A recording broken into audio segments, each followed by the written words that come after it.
Front Row MMA here at SBG Mainline in Manchester with Jordan Desborough, just a few weeks out from your Cage Warriors debut. Yep, how excited are you about appearing on Cage Warriors 59 in Cardiff? I'm massively excited. The opportunity to fight on Cage Warriors is something I've wanted for a long time. When I first got into MMA, I was watching Cage Warriors with like Dan Hardy, Michael Bisping, and I've always just seen it. To me, it's as good as getting to the UFC. At this stage in my career, it's really big for me, so I'm excited to get on. Well, last time we were speaking to you, it was at FCC, and you know, you were talking about this opportunity. But now that it's almost here, has it kind of grown in stature in your mind, or have you stayed very sort of grounded about, you know, the card, the fight, and your future? Yeah, obviously it's a huge deal fighting on Cage Warriors, and I'm still a young guy, but to me this is just another fight. The main thing that I'm excited to do is it's a bigger stage to go and broadcast my skills on. I get to show more people the improvements that I've made. This training camp's been the best training camp I've ever had. I'm fitter than I've ever been. I've added a lot to my game, and I'm really excited to go out and show it. You know, you're fighting, and again, apologies, these names kill me, but let's call him Timur, because we know that, and if I try the last name, it's Mercanoglu. Timur. You know, you're going into his backyard. You know, he trains out of Artillery Combat. You know, he's going to have some Welsh connections. Are you taking anything with you?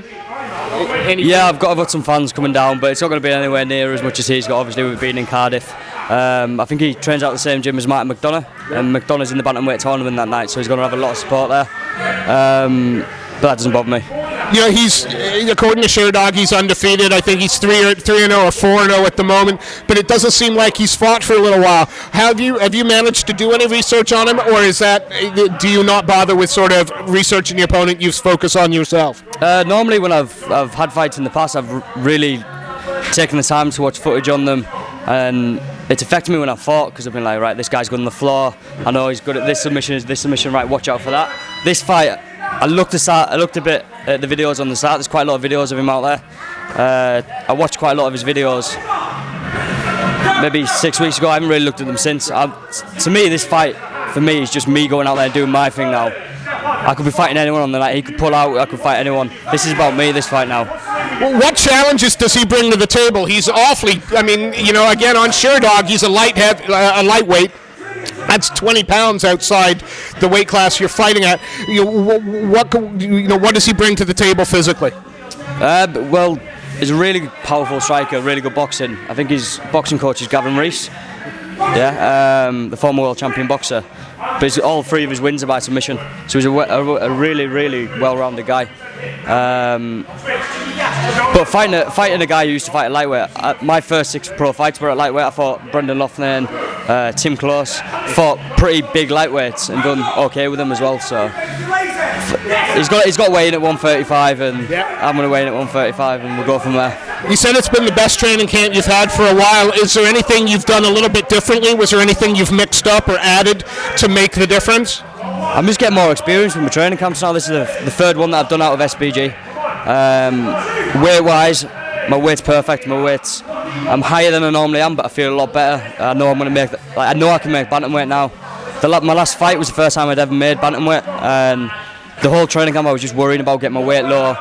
And my training camp became about getting my weight low rather than improving my skills. This camp, been working with a new padman, Stephen Lee, who's just taken my striking to another level, and just focusing more on fundamentals, just improving the parts of my game that I know need to be improved, and came a long way. Where do we see the biggest growth in your game from the last time we saw you live? It was at FCC. Where do you think? Yeah, I've made a massive leap here, or is it, you know, MMA? It's all round.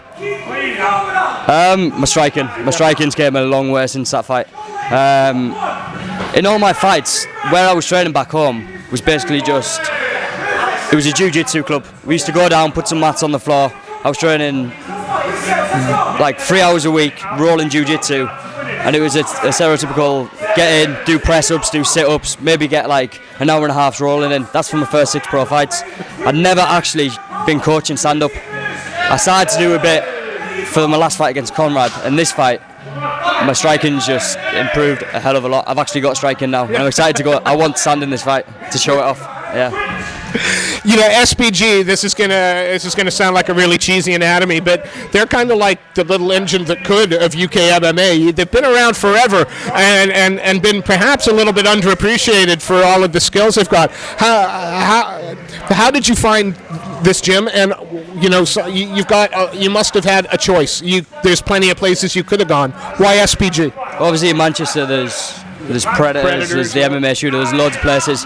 The reason I came down here was that my brother was in Manchester before me. He was at university here, and he'd been down a few times, but he hadn't been able to be consistent down here. And he told me about Carl. He told me about this crazy guy who just used to shout at people and bully people in the gym, but make them a lot better. So I came down, had a conversation with Carl, and just like what he had to say, you can hear him now in the background. He's a fantastic coach, really good coach. And recently, we've had a lot of pro fighters, bigger names, come join the gym, and it's going to take a while, but I think 2 or 3 years we'll be the team in the UK to beat.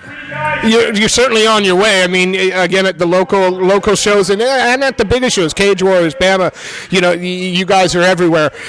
Before I let you go, because I know you're in training today, I want to thank you for your time. Is there anybody you want to give a shout out to, any sponsors you'd like to name? Yeah, I want to thank Toxic Fightwear. They've been absolutely fantastic with me since my last fight on FCC. Sorted me out with loads of free gear, Funky Gums mouth guards. There's people I always forget sponsors. We get that look every time.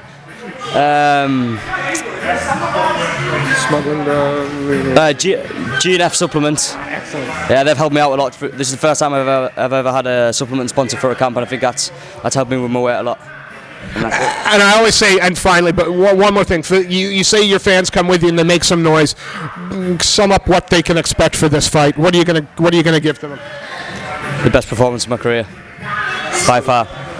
Jordan, thank you ever so much for your time. We wish you the best of luck in your debut there, and we look forward to seeing you again. Thank you. Thank you.